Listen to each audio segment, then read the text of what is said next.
Welcome to the Events Podcast. I'm your host, Dan Taylor, and each week I talk with event professionals and entrepreneurs about how they plan, promote, and run their events. We help you build your events empire by growing your business using live events, whether you're running community meetups or conferences, trade shows, and other events. We focus on finding actionable tips that you can use straight away. We want you to get more attendees, produce epic events, make more money, and most importantly, to do it all with no stress. This podcast is sponsored by EventsFrame. Check it out over at EventsFrame.com. Make the switch from Eventbrite today to our amazing ticketing and registration system with no ticket fees. Most ticketing systems charge you a minimum of 3% of the ticket price, but we just have a flat, low fee with no ticket fees and no restrictions. There's literally no system out there that is cheaper than EventsFrame. It's also super easy to use, and you can embed your tickets in your website, or you can use our own website builder, which is really simple. We have amazing options to apply all kinds of discounts on all the features you'd expect from a much more expensive system like QR code check-in. Go to eventsframe.com, that's EventsFrame.com, for a free, no-risk, one-month trial. Hello and welcome to the Events Podcast. I'm your host, Dan Taylor, and today I'm delighted to be talking to Steven Pulver. Steven is a co-founder of Fireside Conference, which I heard about it on another podcast called The Build Cycle, which is an excellent podcast, by the way, if you haven't listened to it. And it's an interesting, I'm an entrepreneur, location independent entrepreneur, and then I'm always fascinated by other events for entrepreneurs. I'm always looking at interesting ones to go to. And this is focused very much on entrepreneurs. It's out in the countryside in Canada at a camp ground. So it's really, really interesting. So I thought I'd get Steven on to talk about his background and talk about the event. So welcome, Steven. Thanks so much for having me. Steven, before we get into the event, what's your background? Am I right in saying you're a lawyer or your co-founder is a lawyer?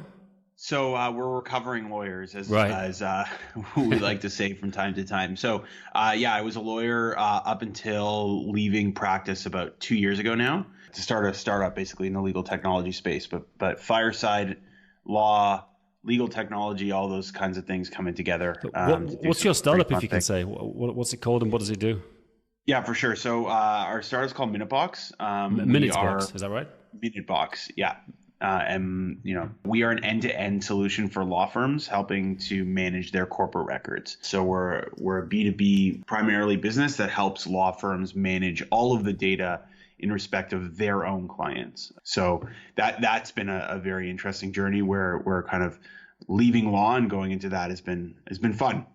I've got, as you know, EventsFrame. I've got two businesses. One is Apps Events, which is my main company, which is we're a Google partner, and we run events for Google around the world. And then we've got a SaaS, software as a service company as well. So it's interesting. I mean, Minutebox, it must be, I guess it's more of an enterprise sale. I guess you're charging quite a bit for this, so you can put a bit more into the sales process to try to get a customer on board. Is that right? That's a really interesting one that we're trying to see what sticks right now on that piece. It definitely is an enterprise. It's an enterprise solution, an enterprise SaaS solution. So that comes with that a very different sales cycle actually than the Fireside piece, but a ton of things that have been learned on Fireside are directly applicable and have kind of become clear are pretty universal. Sales, marketing, things that we've learned over the last 5 years. So what? Just in brief, I'm curious about this company. What's your kind of sales process? Is it direct outreach, or are you doing like paid advertising with a funnel, or is it everything together? So right now we're getting the product to market, right? So right, okay. We're trying to see what's sticking. So unfortunately, I don't mean to skirt around the question. I don't have an answer yet. But I would love to have that discussion in, say, 6 months to a year from now to see what has stuck and what hasn't been as successful. That's cool. But definitely a majority of it is direct outreach. But also, as former lawyers, we do have a pretty great initial network, but that can only really get you so far, especially when you're dealing with a SaaS company. That's kind of a scary time when you're still building it and you haven't yet started selling it. And I remember I've had a couple of SaaS companies, and it's always like, it's like the quiet before the storm. It's like you just want to get it out the door, so you can start selling it. Right. So, yeah.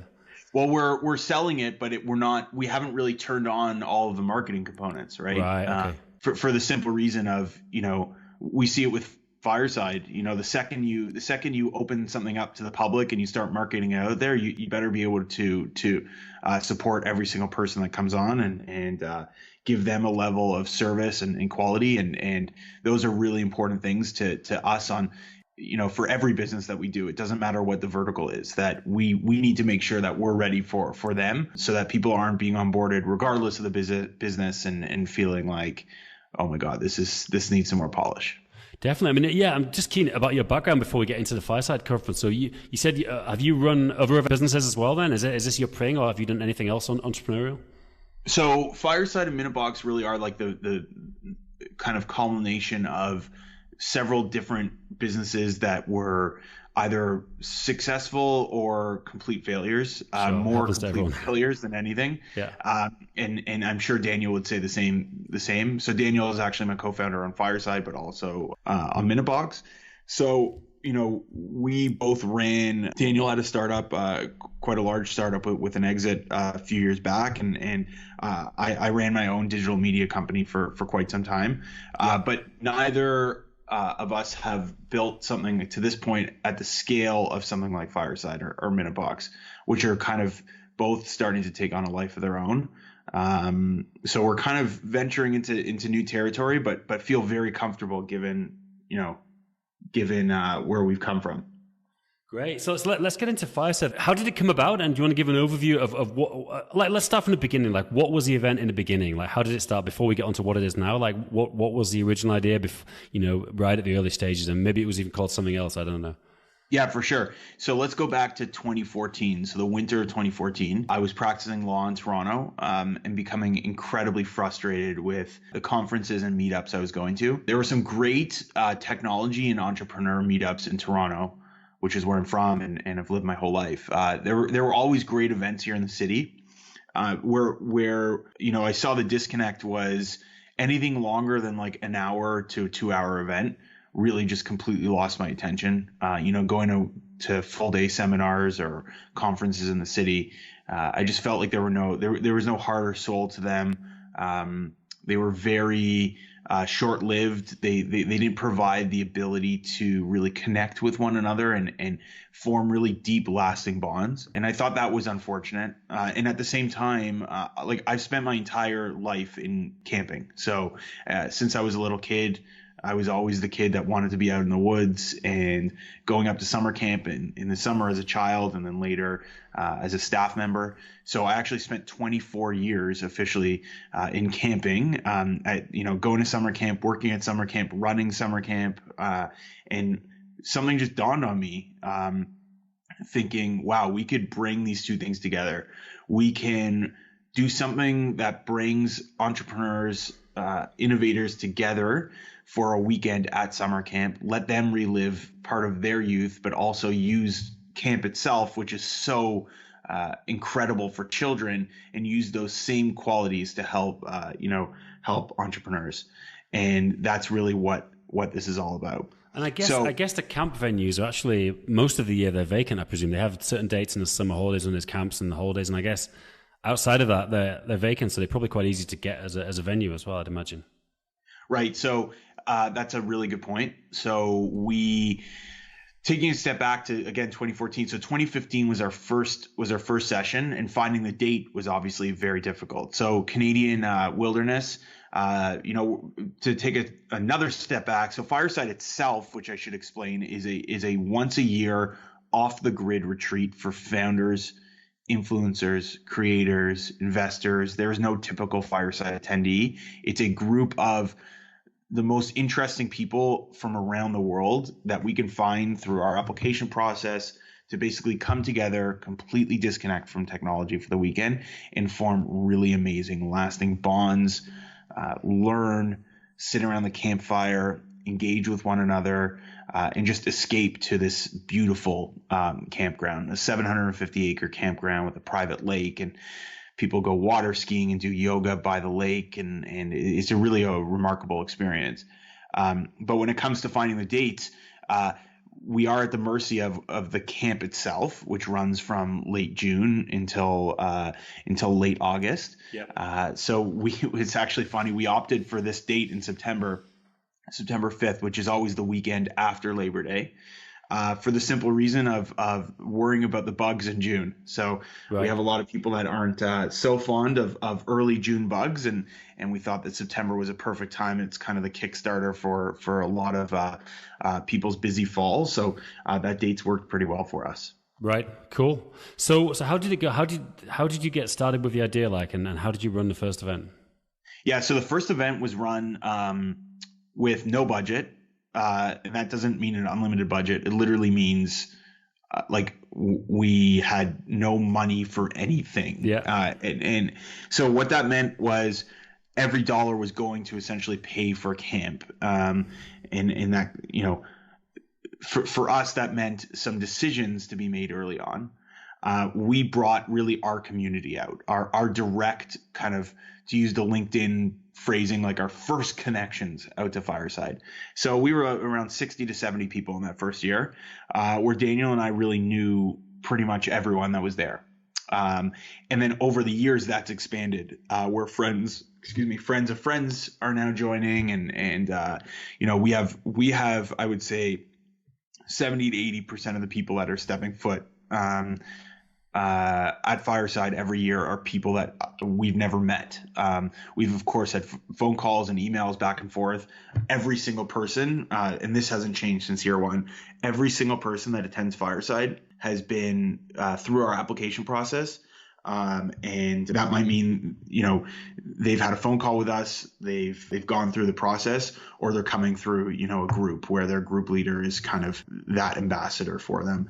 That's really important to us. So we just kind of went into this thing being like, okay, let's just bring people together and see what sticks. In that first year, it was like, yeah, we don't have a budget for name tags, so we're just not going to do that. That ended up working out perfectly.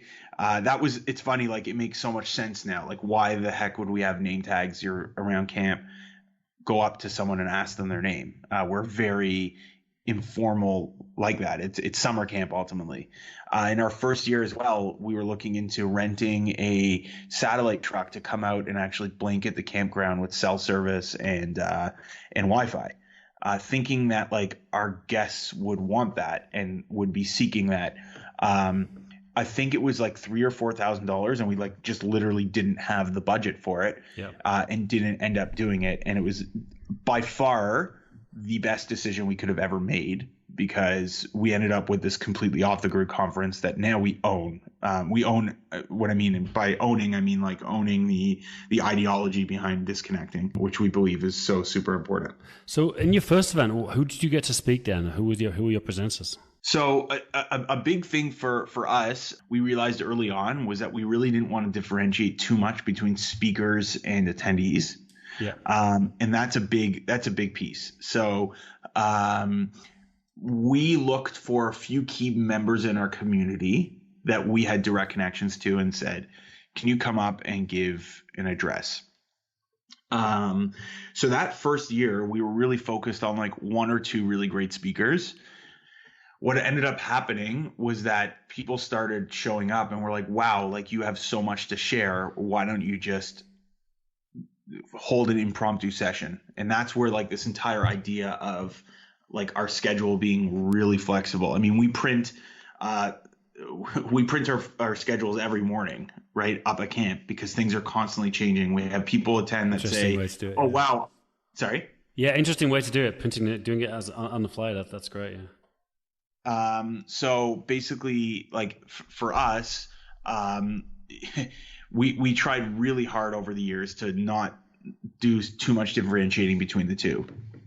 And what was kind of a schedule? Did you have like sessions in the morning and activities in the afternoon, or was it kind of all mixed in one thing, that session and activity? Yeah, so camp's open for the entire weekend, so people can basically do as they wish with camp. If they want to, play basketball, play tennis, go, water skiing, rock climbing, whatever, canoeing, whatever they'd like to do. So that's kind of the equivalent of like what you would get at a conference in terms of office hours. So we have, founders and investors going for a paddle around the lake and, learning how to build a campfire and all the campy kinds of things. And then we have sessions interspersed throughout that entire thing. So that means that there's always I should say almost always, some kind of an event going on, whether it's like large scale, small scale, podcast recordings. We do workshops. We do mental health panels where we basically have groups of people just coming together and forming a circle and just having group conversations. None of these involve technology, right? So like we don't allow speakers to come up with a PowerPoint or a computer for that matter. And we also never look for speakers that are kind of, oh, I'm only coming up to do my talk and then leave. We have done that in the past, but we've learned over the last 2 or 3 years that the absolute best speaker at Fireside is actually the one that wants to be there as an attendee first and foremost. Well, I always say that any speakers at my events, like I always say, like we make it very clear, like you've got to hang out with the attendees, especially like we run a lot of events. We have 2-day events we run across the world, and we have networking events before the event, middle of it, after, and the attendees want to meet the speakers, they want to hang out with them, and it's really like I find this quite often with like new people that are getting a bit of an online profile, and they're getting a little bit famous, and then they can get a little bit of a prima donna complex sometimes. They want to just speak and go, and it's really like a bad strategy for their long-term future, because if someone comes to your event and they help out, they even help out with registration, they hang out with everyone, they're super cool, you're like, this person's amazing, everyone talks about them online, you promote them, and that's the way people get popular, is by behaving like that. Absolutely. So like dozens upon dozens of stories of people coming up to Fireside just to be there with the ones that come up with really no agenda, not stressing about who they're going to meet, not stressing about the schedule, going with the flow, wanting to just meet people. Those are the most successful attendees. We have attendees that really, they have never been to summer camp before. And not only do they flourish, like for us to see online some of the connections that have been created as a result of this. Like I met my wife at camp. This was, many years ago, actually at Camp Walden, which is where we host Fireside. The reason I bring that up is because of the bonds and relationships that can form and the thought leadership and all the components that come as a result of camp itself. And we really believe that applies in so many different circumstances. It applies for learning, applies for growing your network. All of these things, these relationship building pieces, they're really just hyperactivated at camp because we're all together. We're eating in the same dining hall. We're going to the same events. And that's a huge departure from the typical conference, right? Where people are staying at different hotels or they're going to different restaurants. Like we don't do these like sponsored one-off events within Fireside where it's like other people aren't allowed to attend. The entire weekend is open to everyone. Yeah, I recommend. Just to step in here quickly to mention our sponsor, EventsFrame, a project I'm co-founder of, and I want to mention our integrations, which we believe are the best available. Firstly, payment integrations. You can connect any payment gateway such as Stripe, PayPal, on Braintree, or even bank account or take cash. You can connect everything to EventsFrame. We also have the best marketing integrations out there with every email marketing system, including MailChimp, Zapier, Infusionsoft, Aweber, Drip. And we've got deep integrations with all the social media platforms like Facebook, Google, and Twitter. We've got thousands of events live on EventsFrame right now, ranging from small community meetups to huge trade shows and conferences. Check it out over at eventsframe.com. That's eventsframe.com. And now, back to the interview. It's interesting. Yeah. I know a lot. This kind of model, the kind of like retreat type conference. There's a lot of people doing it. I mean, if you listen to the podcast, I think I've had maybe 5 guests on doing something similar. But the difference between you is the other ones have usually been in like a holiday type location. I mean, there's like Chris Ducker, for example, runs Tropical Think Tank in an island off the Philippines. There's James Shamko's got an event in the Maldives, like surf business event. I know this guy Johnny FD's got one in Thailand. Justin Cook has one in Thailand as well. There's a bunch of these retreats, but they're usually kind of a holiday destination, which it's kind of, you're creating a similar atmosphere to what you are. It's away from your normal environment. You're all together in this place. I guess what's different about you is you're doing it in kind of a place you wouldn't normally think of going to, like to Canada for an event like this. That's what's kind of a little bit different about your event. Yeah, it's an interesting point because people actually ask us all the time, like, will you do Fireside somewhere else? Will you, do it at a hotel? Will you do it at this beautiful resort? Love to come to the Czech Republic one day. I'm sure. Yeah, definitely come. We'll hang out. Right. But for us, this is, especially given, Minute Box and all of our other components, this is a very unique event that works in the place that it's in, at the time it's in, for the people that it appeals to. And there's thousands upon thousands of people that it appeals to. It's very clear year over year. But there is a specific type of person that wants to go out into the woods, right? Yeah, exactly. I mean, for me, I'm an outdoors type person, but it's not for everybody, Right. And that used to really stress me out. It used to really stress me out that there were people that, like, I felt like I had to convince very hard to, like, come up to camp and enjoy it. Because once they're up at camp, even if you're not a quote unquote camp person, or, outdoors person, we really have won over quite a number of people. But it's also growing the confidence in your own event, whatever the event is. If you believe enough in what you're doing and it's a good product and it's an event that you personally would attend and be part of, then you have to have the confidence that others are going to be aligned with you. Yeah, right? That's a good point. That's how I've always run. I've generally run events. I've attended an event like that, and I want to run an event like this, or I've seen, I love this event, and then I want to take it in a different direction. That's what I base my events on, is things I want to go, usually things I have been to myself, but I've thought of a different angle on it. I think it's a good way of doing it. Have an event you would want to attend. So there is one other piece too, which is just events that take place at, beautiful resorts and, where the coffee is just perfectly hot. All the components are just, as you would expect from a 5-star resort. There are components of camp where, we can't control the weather. It's a far trip from Toronto. There are, a road trip. There are all these components that are, at first glance, seem inconvenient and perhaps a little bit uncomfortable. Like, you're sleeping on, no one's in tents. I mean, they're all in cabins and beds with electricity, and I mean, it's glamping. This isn't roughing it by any means. But at the same time, we do push people a little bit, that they are outside their comfort zone. Sure. Every single person that's at Fireside, unless you're literally living up at a camp for your whole life, which I don't think any attendee is, someone's coming from some city or town or whatnot. This is a shared collective experience of the elements and the experience, and that is the biggest, I think, differentiating factor beyond the obvious, like that we're not doing this at a 5-star resort. This is a 5-star resort in its own respect, and that's kind of been the takeaway as well. Got it. Now, how's it grown? You started in 2014, so now it's 2019 when we're recording this. Like, what's been the growth like year by year in terms of numbers?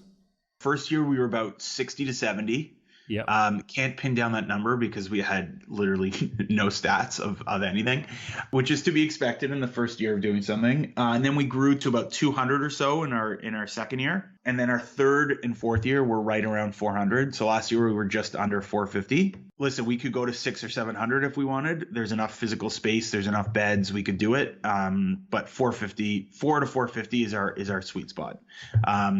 Where we'll basically, once we get up to like 350 people, we'll then start looking through applications and figure out, what we kind of want that final number to be. Sure. And how many days is the event in total? So we started off as 2 nights, and then last year we announced an extra night. So it starts on a Thursday night and goes until Sunday, basically lunchtime. Great. Now, I'm really curious about promotion because people listen to this. I mean, the big question is always event promotion. Obviously, you're using word of mouth. We talked about that. I think I heard you mention on the other podcast you're doing some paid advertising as well. And I don't know if it's possible to talk about that, about how you're promoting the event with paid advertising or anything else you're using to spread the word. For sure. So we've tried a lot of different methods, and I'm happy to speak to the ones that have worked and haven't worked for us. Definitely, please. Facebook has probably been our biggest source our biggest source is word of mouth, as you've pointed out. By far, people that are connected through alumni, like that is our number one source, or people that have attended. But when I'm talking about people that haven't experienced Fireside, who have never heard of us, Facebook has been huge, to the point of like when our ads temporarily stop running, or, you know, we've run out of budget or whatnot, like you can literally see the applications just drop off. It's unbelievable. To see like this constant flow, and then all of a sudden like, oh wow, our ads must have stopped. And what are you doing? Are you targeting Facebook groups? Are you retargeting? Like what are you doing within Facebook ads? Yeah, so to be honest, I'm actually not the right person to ask. That's more of in Daniel's department. But what I can say, and the key takeaways on Facebook are that we really try to put good content out. Yeah. Really try very, very hard. So like if you look through our Facebook page, you know, we post every day, and we try to really provide good content. That's been really important. The last thing we want to do is just bombard people with like crappy content. So that's huge. Like investing the time up front and we're very lucky now because we have, you know, probably 10,000 pictures and videos and all kinds of stuff to point to. We didn't have that in 2015, 2016. So yeah, the Facebook component of everything from custom audiences down to you know, specific demographics, but every single part of the same way that every single part of Fireside itself has this like very relationship driven. The same goes for our ads, that we don't just want to blast into some demographic or to some area unless we have a nexus there, right? So if we've had, like last year, for instance, we had a few attendees from Florida. We had never marketed to Florida before.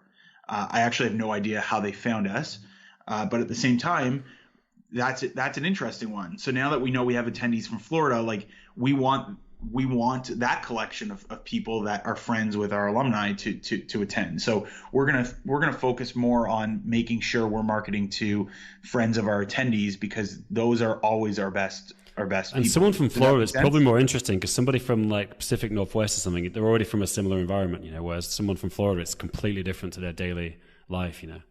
Exactly. But we found that, you know, our outreach through this, I mean, we have attendees from India, we have attendees from Australia, literally all over the world.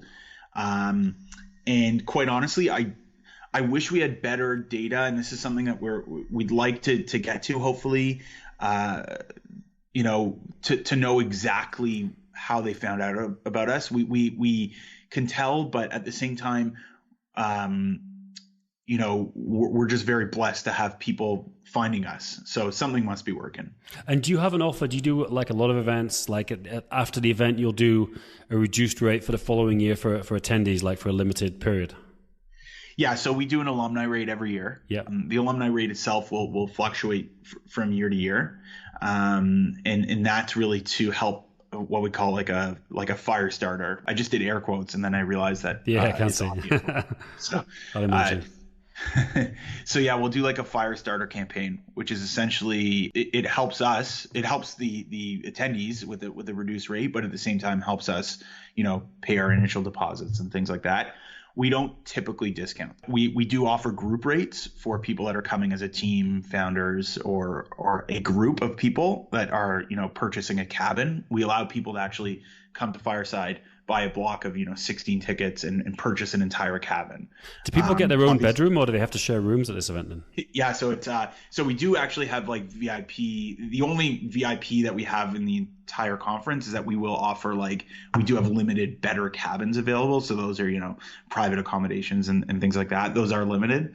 But no, 90% of the people are in shared communal accommodations that are you know, in your typical summer camp cabins. We actually, on our website, we have some links to of what those cabins look like. Yeah, cool. Yeah, it's all fascinating, really. So how let me look. When's the next event? How far away is it right now? I guess September. So we've got quite a while. I guess now you're in still in the kind of agreeing speakers and things like that phase. Exactly. So right now is our push to get the word out start getting some more applications in. Things really start picking up like in June, July. And then we hope to be as set as we can by August. And then at the same time, there's obviously the planning of camp itself and making sure we have the food order and the bar and the activities and all those kinds of things. Sure, yeah, you've got to bring all that in. You've got to arrange a catering company, I guess. Or does the camp venue have a contacts for a catering company that can help? Yeah, so we work directly with camp on all things. On all things. So we work directly with them. It's good. It's really one of these things where, like, this is obviously due to you've got this long-term relationship, having been run camps there and stuff. Like, it's just something I found again and again the longer I've been in business. That, like, just the long-term relationships. I mean, this would be you could do this if you didn't have a long-term relationship with a camp, but it's so much easier for you because you've got to like have a lot of trust that it's going to be good, and because you know it well and they know you. It's always good for resolving problems and things. Well, yeah, I mean. It is a huge. I can't. It is a huge benefit. I mean, I know every inch of the property, having spent the better part of my life there, and that's a huge help. Every single one of our operational team up at Fireside. We have a ton of volunteers. We have 30 or 40 volunteers. But then our operational team, one of the specific things I look for when I'm reaching out to people to assist at that level is that they have attended this summer camp.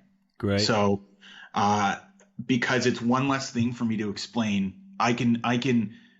We're literally speaking the same language, and camp language is completely different. There's cabin Bartman and Spider-Man and cabin B2, and having that domain expertise of the facility is critical. Yeah. It also means that the venue itself can speak to us in their language. Definitely. And that's a huge differentiating factor between us running the event and others. How many speakers do you end up like paying? I mean, does it depend like on the just how much the main speakers are charging? I mean, I presume you probably get some speakers that come in for free or for a free ticket because they're part of your community, but I presume you're paying some of the bigger ones. Like, do you have a fixed number that you pay or just a fixed budget? Yeah, so we really don't pay speakers. So we, again, going back to the idea of attendees and speakers really being one and the same. Right. So you get all your speakers for free? Yeah. So for not us, not even paying expenses, just they have to pay themselves out together. So there are times where of course we will cover expenses where they're reasonable and it makes sense in that situation. But the default is always that we will not pay speakers. Speakers are attending. In most cases, actually, speakers are paying to be there. So I actually just got off the phone the other day with a potential speaker who said, listen, I only do paid gigs. Yeah. This is a really good speaker and someone who would certainly benefit from the experience. And I basically said, I just don't think it's going to be a good fit. We can't pay you. This isn't. It also there's a few reasons for that. I'm happy to dive into them, but like from our perspective, it's we want everyone that's there to feel like they are part of this thing and not like they might be contributing, but all of our attendees are contributing. Sure. They're all sitting around the campfire until 4 a.m. And the ones that are coming in and saying, oh, I need to be paid XYZ, like this isn't a typical event. So like this isn't an event where you're going to get like a green room and special Fiji water and you're going to get this beautiful couch to sit on and await your session. Like, no, you're going to like put your sweatpants on in the morning and you're going to grab a coffee and you're going to eat great food and you're going to go for a swim in the lake and you're going to do your session at 1 and then you're going to go and watch a podcast and play tennis with some other, investors or founders or influencers.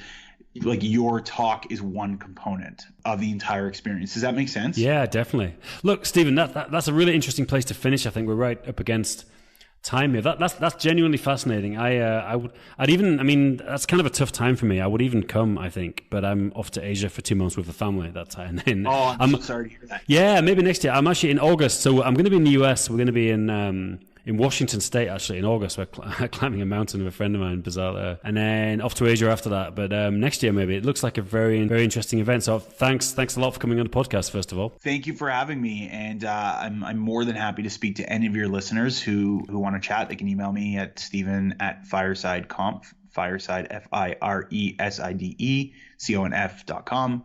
Happy to chat with anyone. Yeah, I'll stick a link to your website and your email. Anything else you want to promote, or just Fireside Conf? Is that the best place people to go?